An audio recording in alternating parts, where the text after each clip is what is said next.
Thank you to Scrum Trek and, oh, that's very loud, Luxoft and Raiffeisen and for making this happen.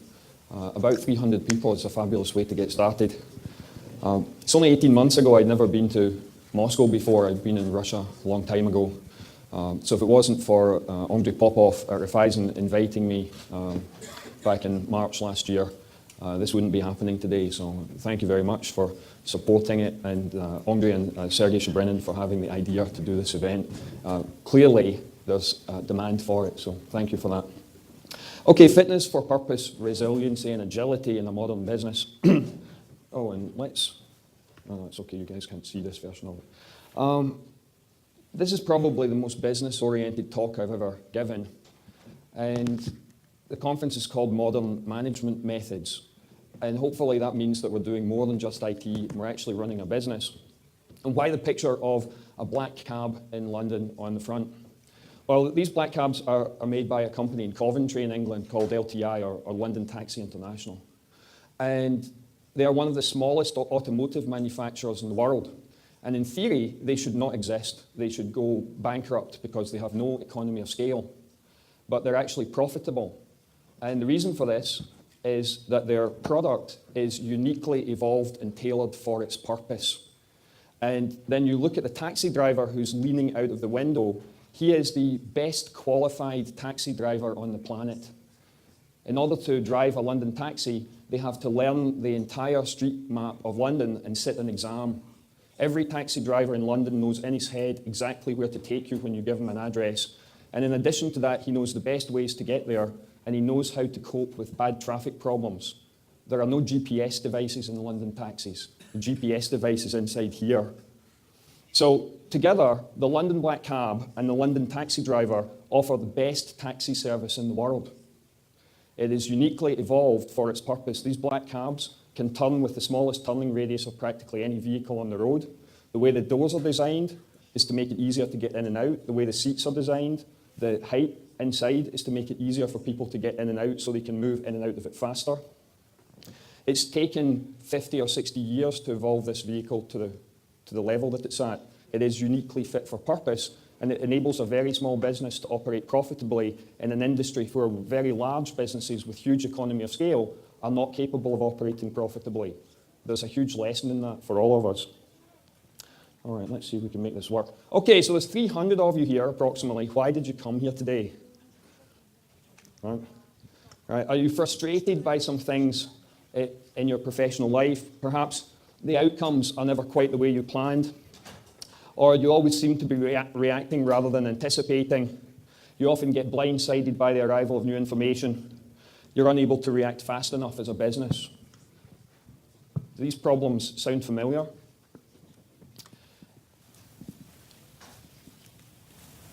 All right, so are you looking for a new and better way to manage your business? I hope so if you came to the Modern Management Methods Conference. I hope you're not just looking for a better way of building your software and checking it into version control. So you want to make some changes, perhaps. Do you know what to change? Well, actually, if you knew that, you should be doing it already. And if you knew that, you probably wouldn't need to come to a conference to get some ideas. How can you tell if a change is really an improvement? That's getting a little harder. And how do you make the change stick? We have this really quite significant problem with clients and people that we do training. Sometimes it works very well. And 3 or 4 years later, we hear, oh, you know what happened? They reorganized the company. We moved to a new office building. The leadership moved on to new jobs. And yeah, well, we don't do that stuff anymore. Our business doesn't perform the way it used to because we made all these bigger changes and things didn't stick. So how do you get stuff to stick so that it becomes the way that your company actually operates? The next thing is, can you afford it? There are at least a few of you in the room here who actually care about, did we spend the money appropriately? And if we were making changes, did we actually get value for that money? Right, so where should you focus your time, attention, and money? Do any of you get asked to justify that? How you spent your time, your attention, and your money? There are many things you could change, but which one's the best? Do you ever sit in a meeting with your boss and he said, I want you to pick the best thing, do the best thing, the most important thing first? And how do you guarantee that you've actually produced the best return for the effort and the money and the time that you've put in? Then there's the are you really so clever and so brave problem. Right? Maybe it's easier just not to do anything. After all, there's so much uncertainty in all these questions, it'd be kind of just easier to sit back and avoid the problem altogether. After all, you don't want to be wrong. That would be embarrassing. You don't want to look stupid. That could be career limiting. So it's easier not to do anything, perhaps. Well, the problem is that the rest of the market is moving around you. And if you sit back and do nothing, it's quite likely that your business will wither away and fade into insignificance. How many of you here have a phone with the brand on the outside, Nokia? Anyone willing to admit that they have a Nokia device in their pocket? A few of you. Brave people. You know that 6 years ago they were the leading manufacturer of mobile phones in the world. They completely dominated the market and everyone thought they were invincible. And now they've withered their way into insignificance. Right? It can happen to anyone. Nobody wants to be the next Nokia. That's a popular expression with senior executives in the Nordic region these days. Why are we here? Well, nobody wants to be the next Nokia. Right, so the thing is that you feel compelled to try and find the answers. And if you don't have the answers, you think, oh, we should hire some smarter person who will have the answers. And the reality is you're never going to know the answers. There's too many unknowns and things unfold and evolve around you, and the external conditions are always changing. And the past year has been particularly dramatic for external conditions. Right? And those of you that trade with Europe are probably experiencing a lot of that right now. Things that a year ago you couldn't possibly have predicted are now affecting your revenues. Right? So there are things you can't control, things you certainly can't predict. And trying to be the smartest guy, not only in the room, but in the company and maybe in your entire market, is unlikely. Right? So instead, what you need to do is build a business that's resilient and adaptive and has this capability to sense what's going on and figure out how to respond. And if you can do that better than your competitors, you will win in the market. You don't need to be the smartest guy in the room or the smartest guy in the market, because the smartest guy today is going to look like an idiot 6 months from now if he's not capable of figuring out how things are changing around him. So you need to build a business that is and will remain fit for purpose. Like the London taxi company. They're pretty good at what they do. The puzzle for me is, why aren't those taxis more prevalent around the world? Because most of the same problems that exist in London exist in so many other cities. Coincidentally, why is it that they're profitable? Because a London taxi costs about twice as much as an equivalent vehicle. Think about that. Why is the taxi driver willing to pay twice as much for the vehicle? Right? It really must be compelling. It has compelling advantages if he's willing to pay twice as much for it. All right, so let's try and understand fitness for purpose a little bit. I thought I'd go with an easy example.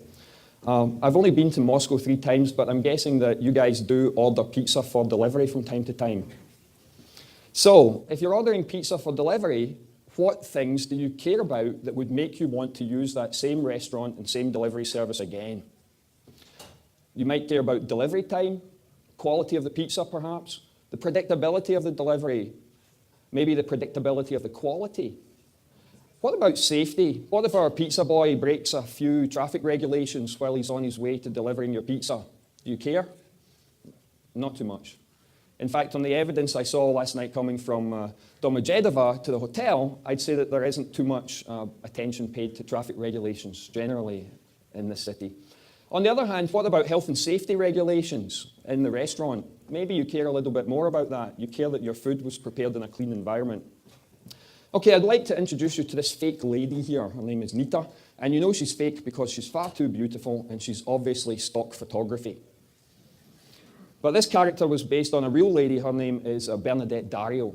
And Bernadette is a project manager with a public sector organization in the province of Ontario in Canada, where she works for an organization called the WSIB. And as you'll learn, Bernadette has 4 children. So we have our character here. She's a project manager, and there's a deadline coming up, and her team are working late to meet the deadline, and she decides that she ought to feed them because it's getting later into the evening, so she will order pizza for the whole department. What sort of things does she care about in terms of the quality of the service on the pizza delivery for this team of geeks doing an IT project? Delivery time, what do we think?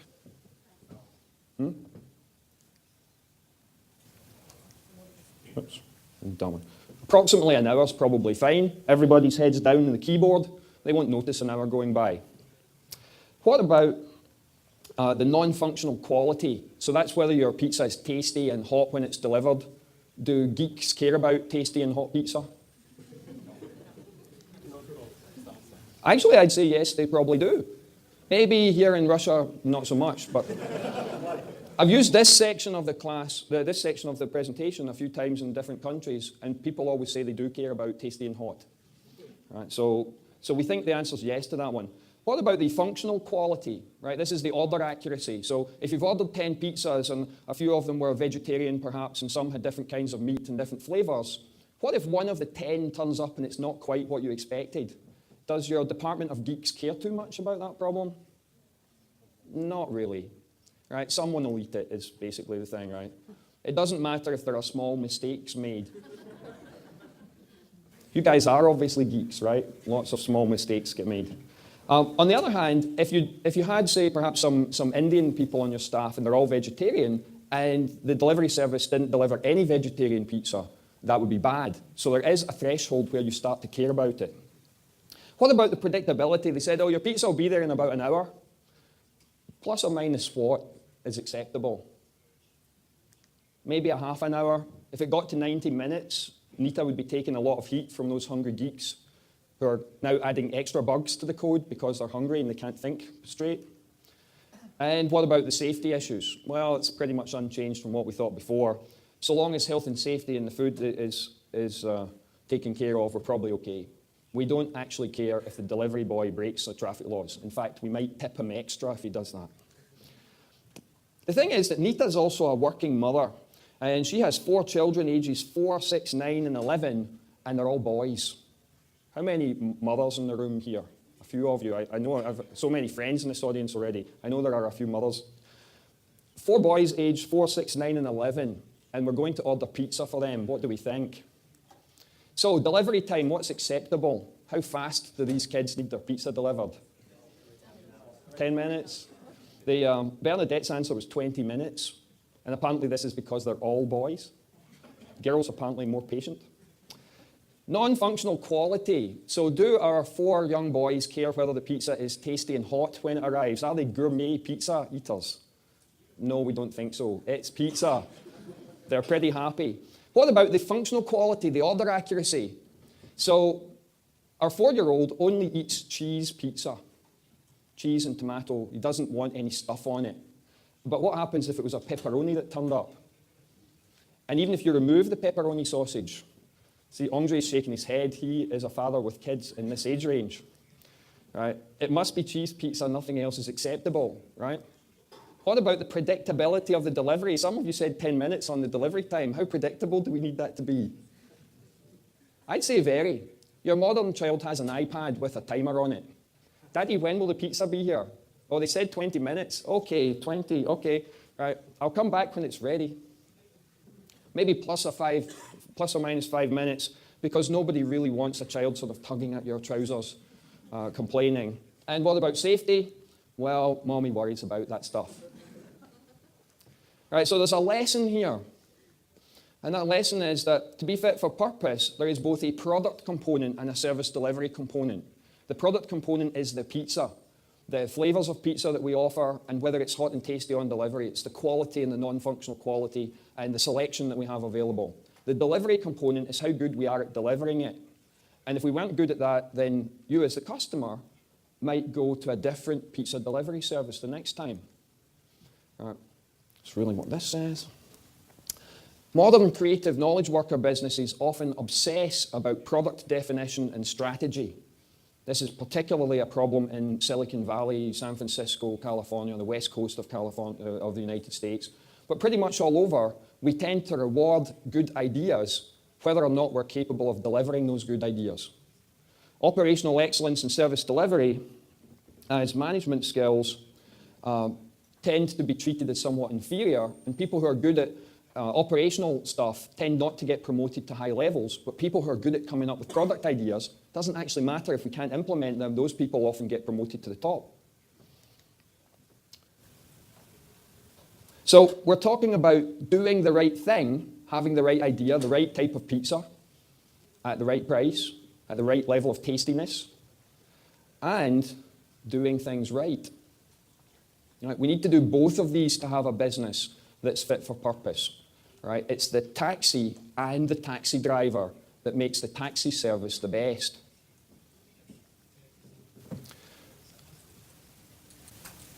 So do the right thing, do things right. Sense and respond. Sense what the market wants, respond with what they want. Discover and deliver. Discover what the market wants, deliver it.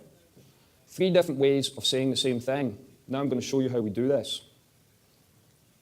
Right, Kanban can help with both of these problems. What's often called upstream or discovery Kanban and real option theory and business risk assessment help us to figure out how to do the right thing. They're not the only things you need, but they're the things I'm going to talk about today because they're the Kanban relevant things. And while service delivery Kanban, and for those of you who have been familiar with Kanban for a while, this is where the focus has been, along with classes of service, help us to do the right thing. What do we mean by classes of service? Well, if you're in the pizza delivery business and you understand that Nita actually represents 2 different types of customer depending on context, you could offer a different service. Would you like your pizza delivered in 20 minutes guaranteed, except that it's a 500 ruble premium? How many mothers would pay that in order to ensure that their 4 children stop screaming? In Stockholm, the currency equivalent of that, practically every woman in the audience had her hand up saying yes, she would willingly pay that. All right, the second lesson here, and this is really a lesson for any marketing and business school people in the audience. Nita has 2 identities, at least 2 that we know of. She is a mother and she's a project manager. And each of Nita's identities represent different market segments for the pizza delivery business. This is not your traditional way of doing market segmentation that they teach in business schools. Right. It's not based on things like demographics or income group segmentation. Right. It's about understanding the person's identity and figuring out what makes the service fit for purpose in the context of that identity. Right. And for those of you that are familiar with this technique and user experience called personas, typically people would only develop 1 persona for Nita. You actually need 2. 1 individual who needs 2 different personas, and that freaks out UX people. All right. So service delivery Kanban enables us to do the right thing, right? Very quickly going through this stuff. A Kanban system is a pull system. It's the idea that you only start work when you have capacity to do it. And here's a little demonstration of how that works. That, what happened there? The first thing is that we need to pull work into our system. So we call that replenishment. We need to replenish the work in the system. And we might meet with the customers maybe once a week, maybe every day. There's a TV company in Brazil that use a Kanban system for doing the post-production on their daytime soap operas. They do this meeting twice a day. And we decide what we're going to work on next based on the available capacity. In this example, we have capacity for 3 new tickets. So we're going to pick 3 things from this set of ideas we have available, and we're going to start those. Right, the frequency of these meetings depends on things like how expensive is it to hold the meeting, how expensive is it to coordinate it, and what's the arrival rate of new information. In that Brazilian TV company example, the script writers are changing the script all the time. That's why they have new information twice a day, and they can change priorities twice a day. The message here is the more frequently we can do this, the more agile we are. And if we could do it on demand, every time there's a slot free for just 1 ticket, if we could replenish that on demand, that's the most agile that we could be. On demand would be maybe within 1 to 2 hours of the capacity being available. And the next thing is, once we start something, at the point where we make a commitment, how long is it going to take until we deliver it? Right, we refer to that as a system lead time, from the point we committed until it exits the system, in this case into user acceptance testing. And if you were the project manager for the work that needs to be user acceptance tested, you would care about how long is it going to take. That's a question that you deserve an answer to. Right, so we understand that as a system lead time. And then the last thing is, how often do we deliver? What's the cost of making deliveries? Some of you who work at Raiffeisen will understand things like if you need to roll out software that's used on the desktops by the people in the branches, you don't do that every day because it has a cost associated with it in all sorts of ways, including training the staff to operate it. So significant changes in the field can't happen continuously, generally speaking. Maybe technologically you could make it happen continuously, but if it's too scary for the users, then it's not going to work so easily. So you need to understand these problems and figure out how quickly can we do deliveries. Now, more frequently is more agile. And on-demand or continuous delivery, as it's known, that would be the most agile you could be. But it doesn't always work that way. Not every business is suitable for that to happen. But minimizing it makes your business more agile. It makes it more responsive.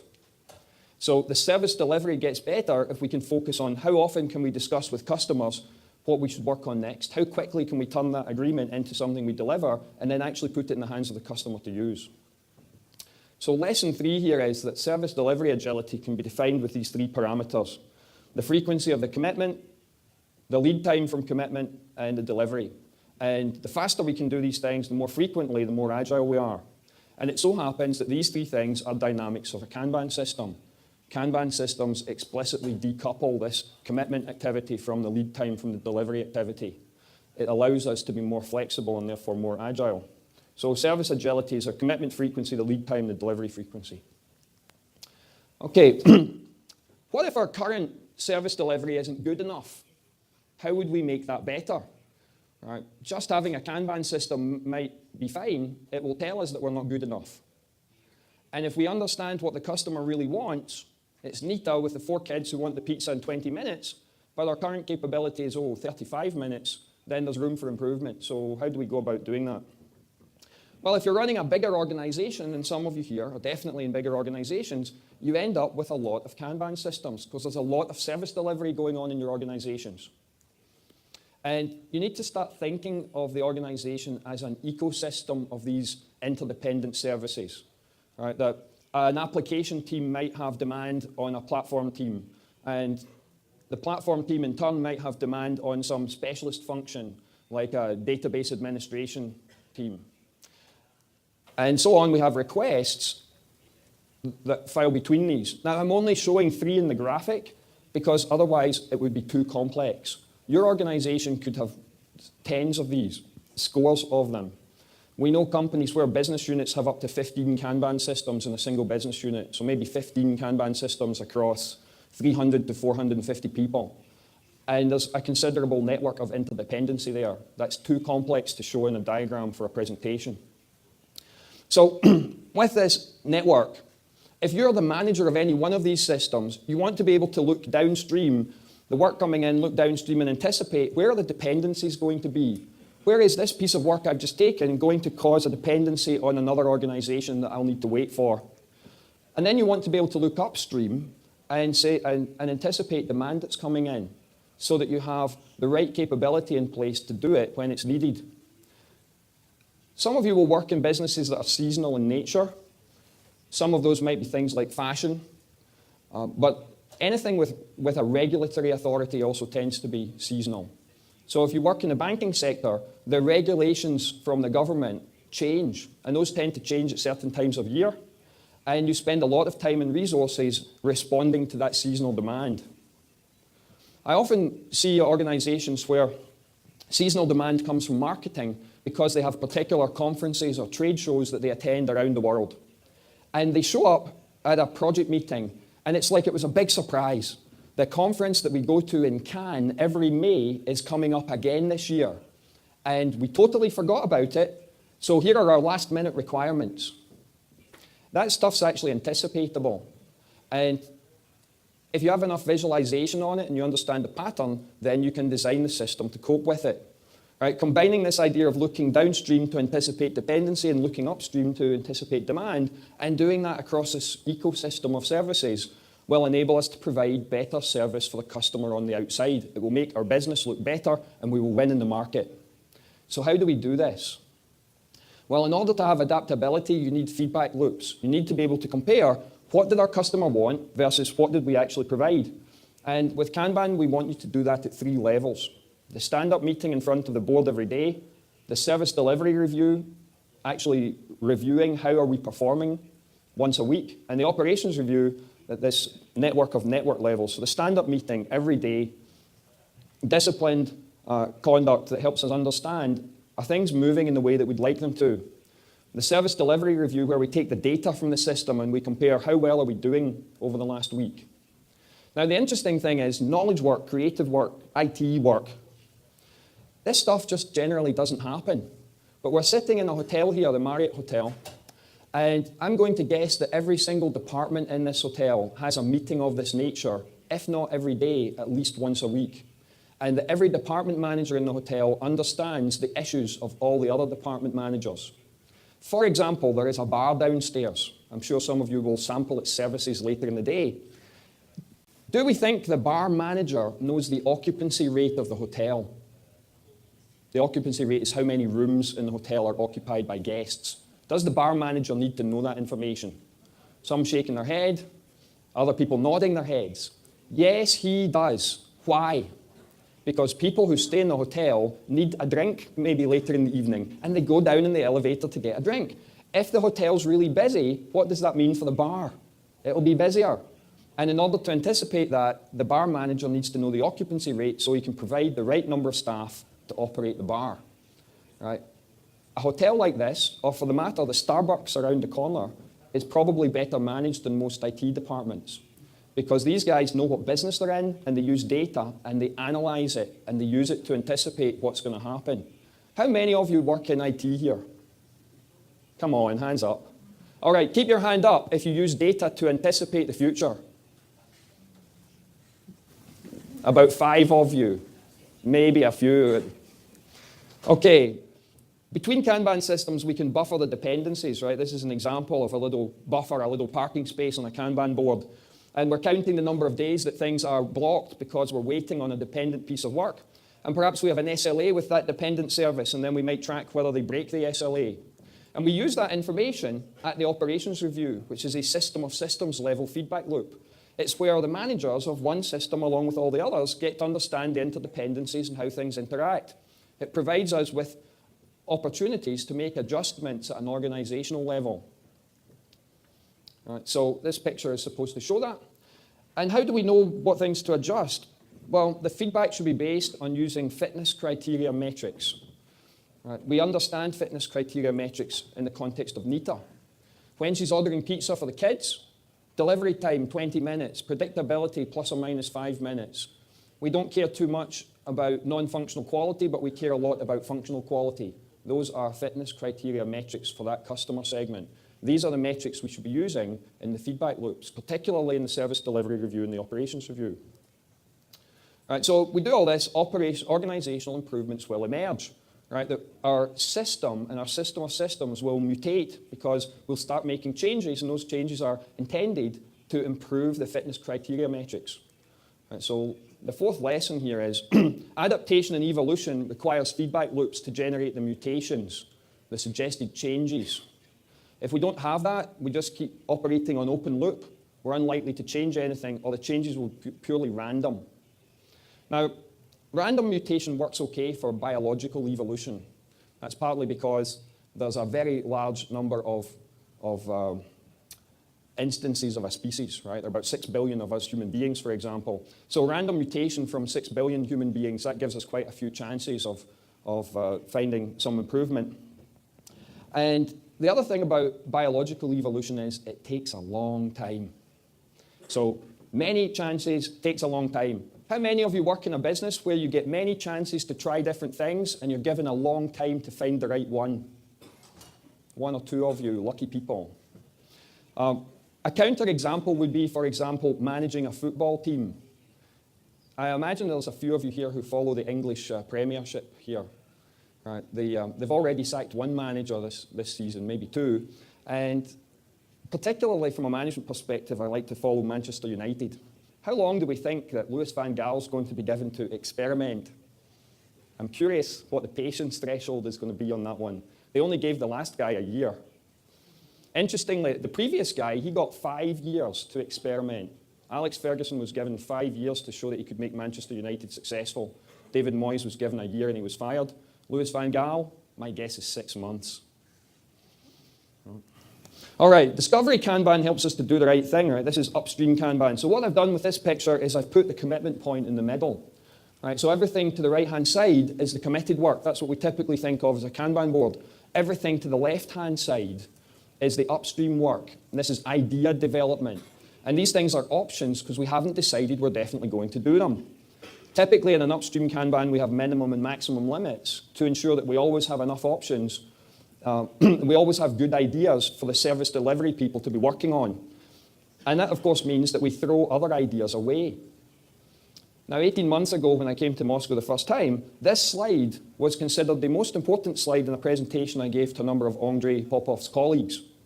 One of his senior colleagues came up to me afterwards and he said this had enlightened him on why he had so many people to come up with ideas and why they always had more ideas than the IT side was capable of delivering.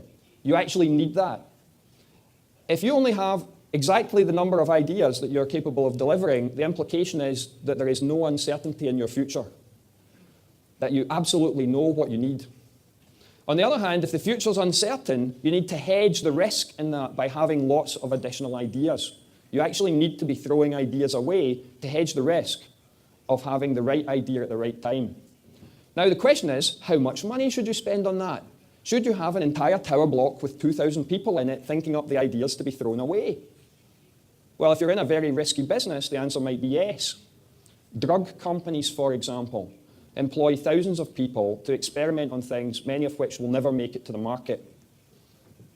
This is an example of a discovery Kanban board from a case study that we've published, and the URL for it is there. This is from a company called Skia in Belgium, and you can see that this Kanban is implemented in software. And this board is entirely used by marketing, strategic planning people, product planning people. And I'm highlighting some of the columns on the board, selecting the ideas, and something called making ESR, CR, BC, and charter, which is presumably the process of developing the requirements to be fed into their product development team based in the Czech Republic.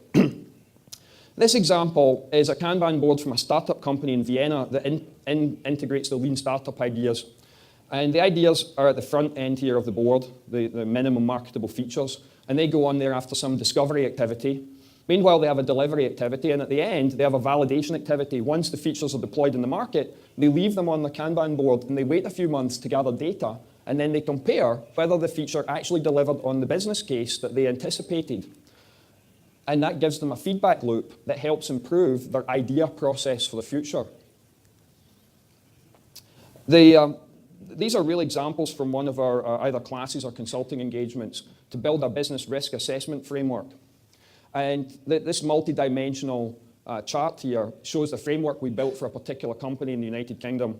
Three of the dimensions relate to cost of delay for the features, or in this case, projects. And the other two relate to supplier confidence, or the other four are 2 and 2, supplier confidence and customer confidence. And then what's mapped on the picture on the right-hand side are 4 small upgrade projects for their website, and how they map those against the risk assessment framework. And this is done in a way so that towards the outside means that things are more urgent and should be started soon, and towards the center of the chart, it means they're not so urgent and they should be started later, based on the individual risk dimensions. So supplier confidence, customer confidence, and cost of delay are the things mapped on the 7 axes.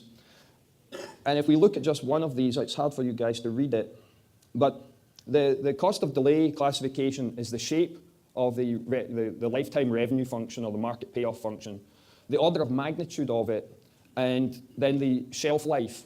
So if I use shelf life as an example, one of the case studies we've published is from Blizzard ski manufacturer in Austria. A short shelf life product for them is 1 year, a medium shelf life product is 2 to 3 years, and a long shelf life product is 3 to 20 or 30 years. If you're working on a long shelf life product, do you need to start, is that urgent? Do you need to start it right now in comparison to a short shelf life product that you might have to as an alternative? Well, the answer is that long shelf life products are not so sensitive to schedule slippage. If you're going to sell something for 20 years, do you mind if it takes 2 extra months to come to market? Probably not. On the other hand, trying to think what time of year we're at here. Imagine that you're doing something for the Christmas and New Year holiday season, and you're working on that right now. If the schedule slips, how badly is that going to affect things? You might miss the window altogether and you lose the whole opportunity. So in this diagram, short shelf life is to the outside and long shelf life is to the middle. And we use these charts to help people figure out how to sequence things and how to select and how to design the mixture for them. So there's 4 projects plotted there, and the one in the fuchsia color is magazine, and it's the one that you can see has the biggest area, and therefore it should go first. If we only had capacity to do one of those 4 projects, magazine should go first. Right, so you can turn that idea into an implementation on your Kanban system. You can figure out how many of our projects are normal business development, incremental features that we care about the cost of delay. Cost of delay will be shown in the colors on the ticket, and we allocate some capacity for those. Then we could say how many or what capacity should we allocate to customer confidence problems. How badly do we think customer confidence is affecting our business? And then the third category, supplier confidence. How badly is that affecting our business? Now, with this particular company, they were a fashion retailer. And supplier confidence, we're talking about designer label fashion companies. Their confidence level was very important to them. Because if they can't get supply of the designer label clothes, they can't sell them to their retail customers. So that they wanted to allocate quite a lot of capacity to supplier confidence projects. And in this example, the color in the business development row is used to signal cost of delay. And in the customer confidence and supplier confidence, it shows which type of effect it has. That maps back, I don't really have time in the keynote to go into all the detail. It maps back to the risk assessment framework. Okay, so defining fitness criteria. We explored the problem of Nita and the children and Nita and the project team, and we got some idea about fitness criteria for pizza delivery. How would you do that in your own business? Right, so first of all, you have to understand there are many reasons why the environment around you changes. This is just one reason. The diagram here is Geoffrey Moore's technology adoption life cycle diagram. And what it shows is a famous thing called Moore's chasm that he discovered, that after early adopters have bought your product, nobody buys it for a while. Because mainstream market people are very conservative and they're like, I don't really know. Maybe I'll wait and see whether this is a good idea. And businesses often go bust in this chasm. So technology adoption goes through these 5 phases: enthusiasts, then early adopters, then early majority buyers, late majority, and eventually laggards. So as time goes by, different psychology of people are buying your product or service, and that changes the fitness criteria. What do enthusiasts care about? They want it to be cool. It has to be cool. They have to look cool. They have to be hipsters when they're using your product. And as soon as it's not hip anymore, they'll move on to something else because they need to look hip. If mainstream people are buying your product, the enthusiasts have already gone because you're not cool anymore. Now, enthusiasts, do they care about quality? No, they do not. In fact, enthusiasts want your product to be full of bugs. What they want is a website with a community feature, and they'll help you debug your product, and then they'll post the bug fixes on the website so that they can look really smart and even cooler than the cool guys. Right? What about your early adopters? Well, what they're looking for is a business advantage from deploying your product. Do they care about quality? Yes, they do, because if it doesn't work, they can't get a business advantage from it. So when you move from the enthusiast market to the early adopter market, the fitness criteria change. And if your business is still behaving like it's selling to enthusiasts, you will go bust in what's called the little chasm. What about mainstream buyers? Well, they're a lot more conservative. A mainstream buyer needs a permission giver. They need someone like them from the same industry who was an early adopter who's already doing it. So for Kanban, for example, Ericsson got into doing a bit of Kanban and they started talking about it at conferences. Ericsson is a well-known manufacturer of telephone equipment, telephone network equipment. Their Chinese competitor called Huawei is not an early enthusiast mover in the market, but they're now the biggest player in the telecom equipment market. Huawei got into Kanban because Ericsson were already doing it. Right. So, your mainstream market buyers have different fitness criteria than your early adopters. The fitness criteria keep changing as the market develops. This is just one reason why you need to be sensing. You need to be out there sensing, are these buyers enthusiasts or early adopters or mainstream buyers? You need to be looking at their behavior and their psychology and their sociology and categorizing them as one or another. I had to disguise some of this. This is from our own internal strategic planning. And in order to segment our market, we tell stories about our customers. We get people who do consulting and teach classes like me to sit down. The last time we did this was a hotel. It was a house we booked in a hotel in Phoenix in Arizona in the United States. And we sat there for a week and we did strategic planning. And one day we spent telling stories about our customers. And we cluster similar stories into segments. And then we gave those segments names. Right? And the nicknames for the segments were things like All Ins. And All In is a business who only sells lean Kanban training and consulting. They don't do anything else.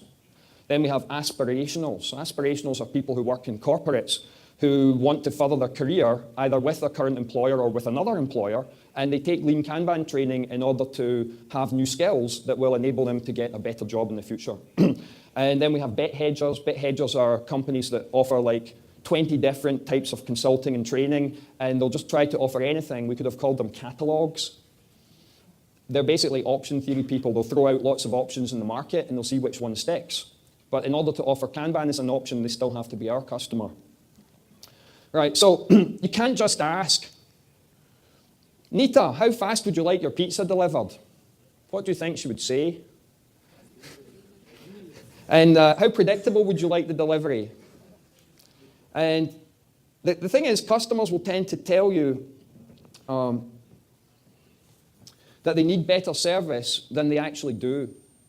And one of the things that we suffer from is people say, hey, could you come to Belgium and teach that class? Because me and 4 other guys, we're all going to come to the class. One guy came. And that's an improvement. Normally when people ask us to do a class in their city, nobody comes. Would you pay for more than the things that you say you need and want? No, definitely not. But how do you know that really? If you offer it to them at a higher price, they might pay. They'll tell you they won't pay because they hope you'll do it at the same price. The only way to find out is to offer it at a higher price and see if they pay. Right, so believe what customers actually do not believe what they say they'll do. This is like a core tenet of the lean startup movement. Actually put out things in the market and see what people do. Don't just survey them to find out what they're going to do. Right, so who knows your customers best? It's the frontline staff.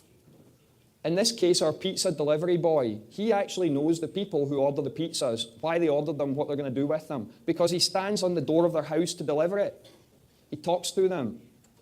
So if you don't involve the frontline staff, you won't be able to sense.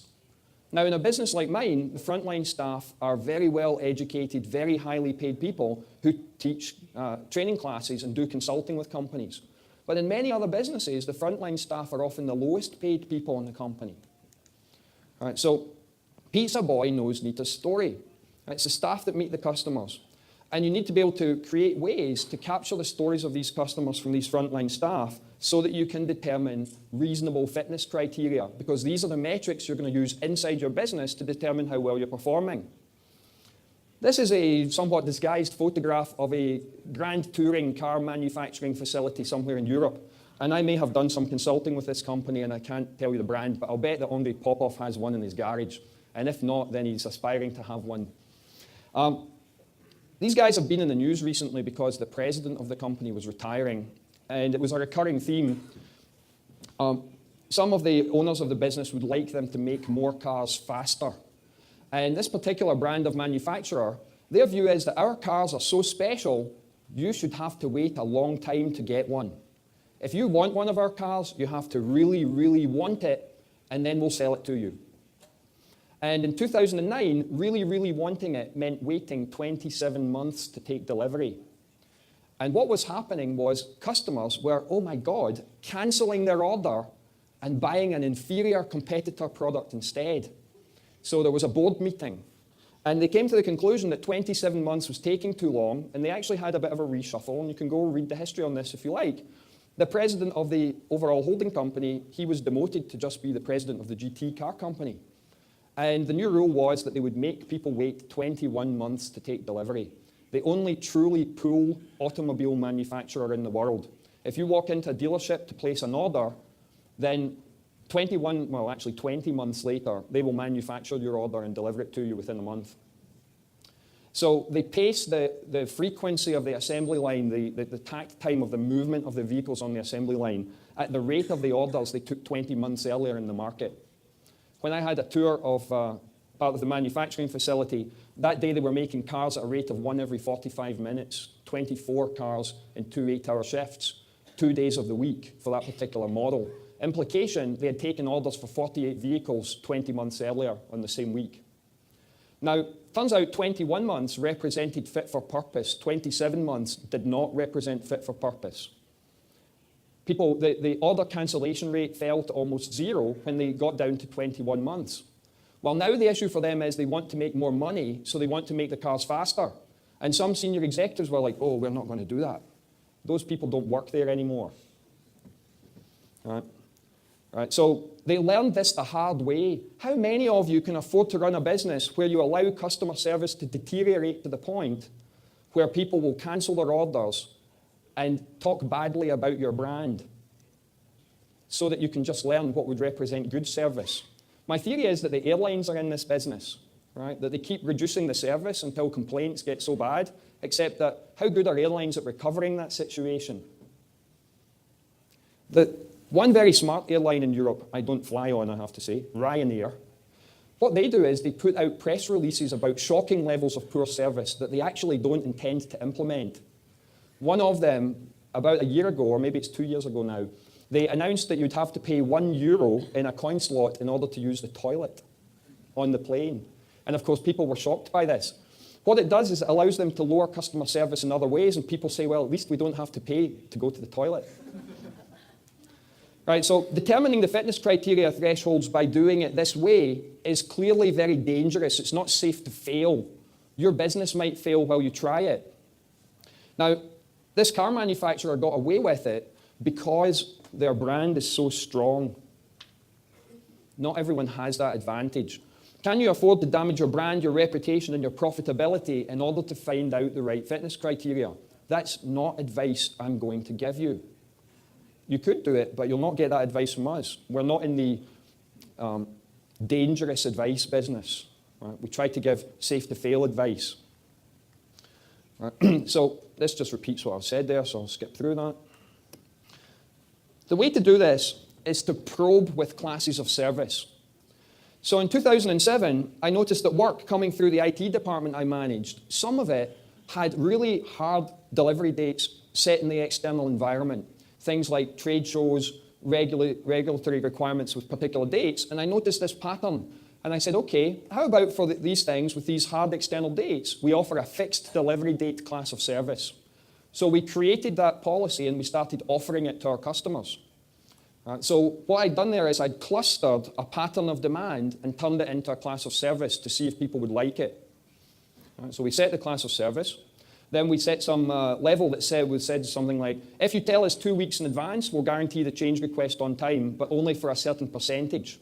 We allocate a capacity for that particular class of service, a bit like airlines do for business class or first class. Not every seat on the plane is a business class seat. Right, so observe the take-up of the class of service. If people don't use it, then obviously it wasn't needed. On the other hand, what if they abuse it? Our marketing director realized, aha, I could submit everything with a fixed delivery date and it will get priority, and I will win in comparison to my colleagues who try to use the same shared service resource, our maintenance department. That was abuse. So what we did is we tightened up the criteria to qualify for the class of service. We asked the customer to prove that it was an external date out of their control. So I'm almost out of time here, and I'm almost done, which is good. I mentioned a couple of telephone equipment manufacturers earlier. I won't explain which one this one came from. A team doing platform development actually know where the originating customer request came from, different telecom operators. And each one of these is tagged, and they have a Kanban board that has different rows on it based on the telephone operator who sent in the original request. Even though it didn't come to them directly, it came to them through a whole network of different departments. So To explain this simply, imagine 3 American telco operators. I used to work in this sector. I worked for Sprint many years ago, and then I worked for Motorola, supplying to VoiceStream, or T-Mobile USA as it became known. These are 3 players in the market where there used to be 6. Verizon's strategic position was, we have the best network, we care about quality. Sprint's strategic position was, we're the innovator in the market, we have the newest, coolest, hippest handsets with the best features. And T-Mobile, or VoiceStream USA's position in the market was the cost leader. And they had the cheapest prices, but they also had the lowest quality network that cost them the least amount of money to implement. You get to see the differences here. Imagine that we now design classes of service for Verizon, Sprint, and VoiceStream. That one of them values quality, so we tighten up the criteria for the definitions of done. One of them requires short lead times, so we give them priority when it's pooling across the system. And one values low price, so we figure out how to do their work with cheap people, and we give it lower priority, so we only work on the low price stuff when there isn't any high price stuff to be doing.